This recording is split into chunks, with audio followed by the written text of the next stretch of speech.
Rumor says that there is a mysterious island in the South Pacific where the entire population is women. People call it the Virgin Island. It is also believed that the women clan has a mysterious seed, which causes them to age 10 times slower than normal humans. Therefore, many people are trying to find the location of the island. And who wouldn't? One of them is Mr. Song, who wants to become immortal. So he has been sending his men of experts and explorers to search for the island. Elsewhere, Wang, the protagonist of the movie, listens to a news report about Mr. Song, who has once again funded a large sum of money for his expedition to search for Virgin Island. The news then adds about the mystery of the island, detailing that none of the explorers who participated in the expedition so far have survived. Till now, only one person has ever set foot on the island, a famous explorer named Lee. Lee is none other than Wang's father, but he never came back from the island and left no message for the world or for his son. It is rumored that he was mesmerized by the beauties on the island, so he decided to stay there permanently. Those rumors are almost certainly true. Determined to find his father, Wang decides to participate in Mr. Song's expedition and heads off to the shore to board a ship. There, he meets a friend, Hyun Woo, who claims to be an expert navigator as he has recently graduated from the Somali Navy SEALs. After setting up everything, Wang and Hyun board the ship, and just as they are about to take off, one of Mr. Song's men approaches them and hands over a GPS tracker. After a while, the two finally hit the ocean, hence kickstarting their adventure. Initially, they are hopeful about the mission, but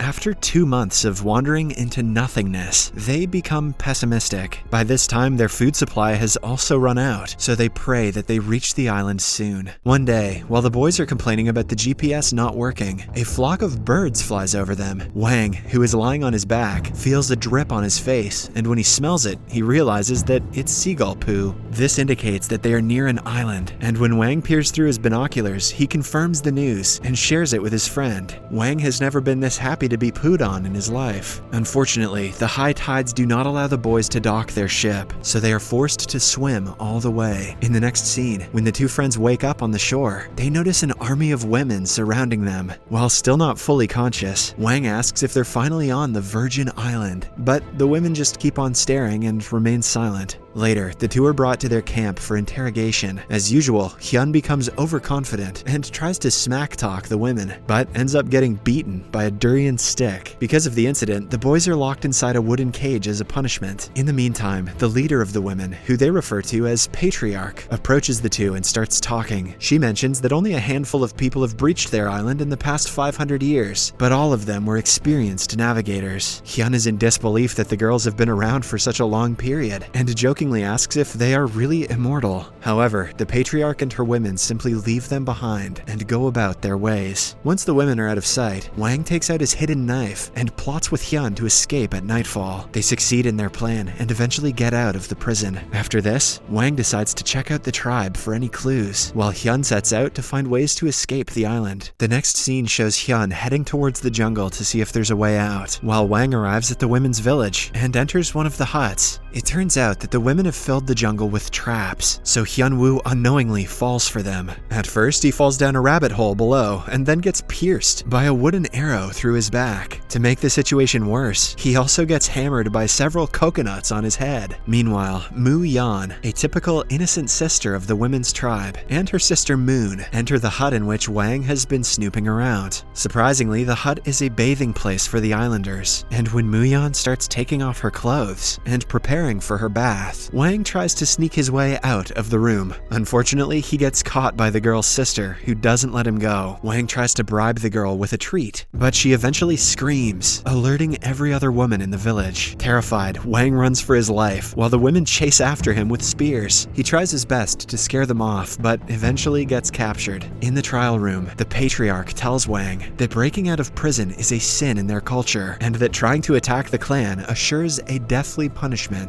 Just then, a bruised and battered Hyun arrives at the scene to rescue his friend. He threatens the clan that he is a trained soldier who knows combat skills, but the women only get irritated by his lies and beat him once again. The clan believes that being seen by a man when they are naked makes them ugly. Hence, they demand to execute Wang and his friend. But before readying the boys for their final rite, the patriarch is curious to know why they visited her island. Wang responds that he is in search of his father, who came to the island 10 years ago. To his surprise, the patriarch reveals that she had met his father, but she too is looking for him. She mentions that if she ever sees his father again, she will kill him. Saying this much, she orders her women to take the culprits to their sacred tree and grill them there. Hyun pleads with the women that he wasn't the one who saw Mu-yeon in such a condition and asks to be released, but to no avail. Next, the women prepare the grill, while the boys are tied and kept separately in 2 giant barrels. Hyun fears that they are being marinated before being roasted, but he is interrupted by Mu-yeon, who has finally come to face her pervert. She lashes out at Wang for spying on her, and tells him that to lift the curse of being ugly, she has to kill him.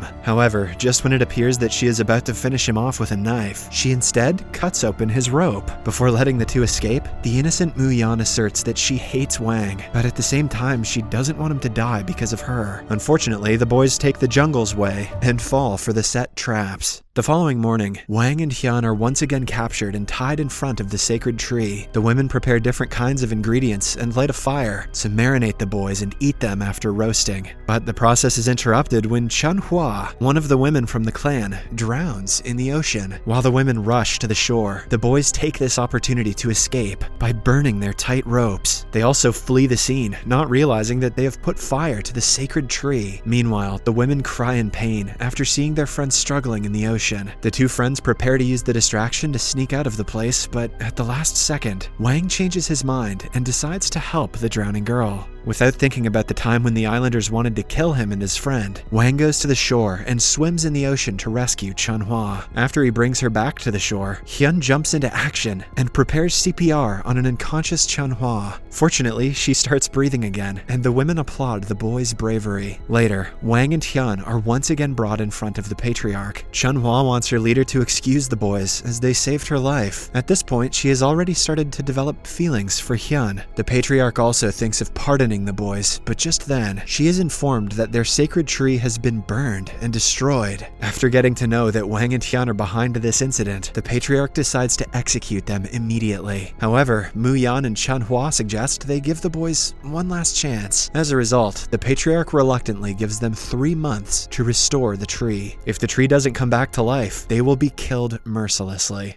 The next day, Wang and Hyun try their best to polish charcoal off the tree and water it. As time passes, the boys become close to the women as they help them in their everyday life. With the use of their modern tools and techniques, Wang and Hyun catch huge fish and teach them to grow vegetables. Meanwhile, Chun-hwa tries her best to grab Hyun's attention and brings him flowers and durian every day. One day, when Wang tries to find a signal on his GPS, he notices a viper lurking behind Mu-yeon. He immediately springs into action and rescues her. As the two lay down in a romantic manner, Mu-yeon reveals that the snake is actually her pet. The following day, Wang and Hyun are elated to find the sacred tree sprouting. Later that night, all the island women, along with the boys, celebrate with a feast and dance together. Wang notices Mu-yeon peacefully dancing and remarks that the value of life isn't about the length of time, but rather about something that is worth protecting with your life. He then notes that he is lucky to have found it, as he wants to protect Mu-yeon and her tribe. Sometime later, Mu-yeon approaches Wang and tells him about the history of their tribe. She shares that a long time ago, there was an all-women tribe known as the Witch Tribe. They reproduced by parthenogenesis. They were the tribe closest to nature among primitive humans, responsible for guarding the seed, Yuan, which contained the secrets of life. Their mission was to protect the balance between nature and life. However, as human settlements expanded, their thirst for killing increased, and one day they eventually found out about the seed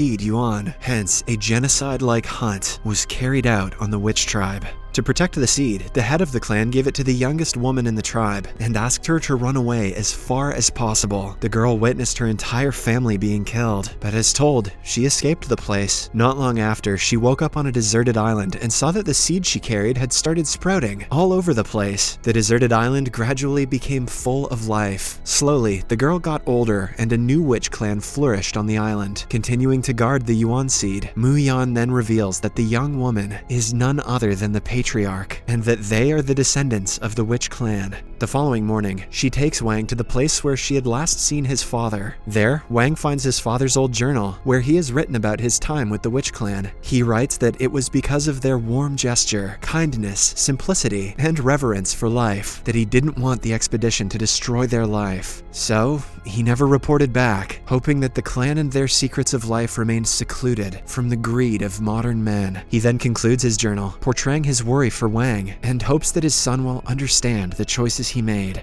In the next scene, Wang realizes what he has to do and destroys the GPS tracker. But before he and Hyun can walk away, they hear a beep coming from the GPS, indicating that it's still working. Elsewhere, Mr. Song is notified about the island's location. The boys then rush to the patriarch and warn her to leave the island immediately, as Mr. Song and his men are on their way to get the seed that they have been protecting. They then devise a plan to seduce the men, lure them in, and take them out one by one. Soon enough, Mr. Song arrives with his crew and orders 4 of his men to check the island. The men arrive at the village, but they are surprised to see beautiful women waiting for them. We weren't expecting to see women on this island of women. Next, the women play their part, get the men drunk, and successfully knock them out. After his men don't report back, Mr. Song himself ventures into the island and starts his inspection. Wang and Hyun greet him at the gate and try to convince him that it isn't the Virgin Island that he was after, but Mr. Song is no fool, so he orders his men to tie up the women, along with the 2 boys. He then threatens the patriarch and asks her for the secret of life so that he can become immortal like them. When she refuses, Mr. Song threatens to kill Moon. As a result, the women reluctantly guide Mr. Song and his men to the place where they have hidden the Yuan seed. However, on the way, when Chun Hua knocks down a man, the whole tribe fights back. Meanwhile, Mr. Song escapes the place with Wang and forces him to wear a time bomb. He then threatens to detonate it if he doesn't reveal the secret of the witch clan. Just then, Hyun, along with the women, arrive at the scene and subdue Mr. Song. However, during the process, Mr. Song manages to press the button and activates a 30-second countdown on the bomb. With time running out, Wang realizes that he has to make the ultimate sacrifice, so he runs towards the ocean alone. While running, Wang has a lot of thoughts in his mind. After all the experiences he has had with the women's clan, he finally understands that their mission is to protect the balance between nature and life. He also understands the sacrifice that his father made back then. Now, he has to make the same sacrifice to protect the clan. Soon, the bomb explodes in the sea. Seeing this, Mu-yeon screams in agony, while the others weep over the loss of the man who has made the ultimate sacrifice. Then, the screen goes black. In the post-credits scene, Wang is shown miraculously waking up, as it seems that the magic of the island has resurrected him for his selfless sacrifice. Subscribe for more videos like this, turn on notifications, and leave a like to help the channel out. Thank you for watching.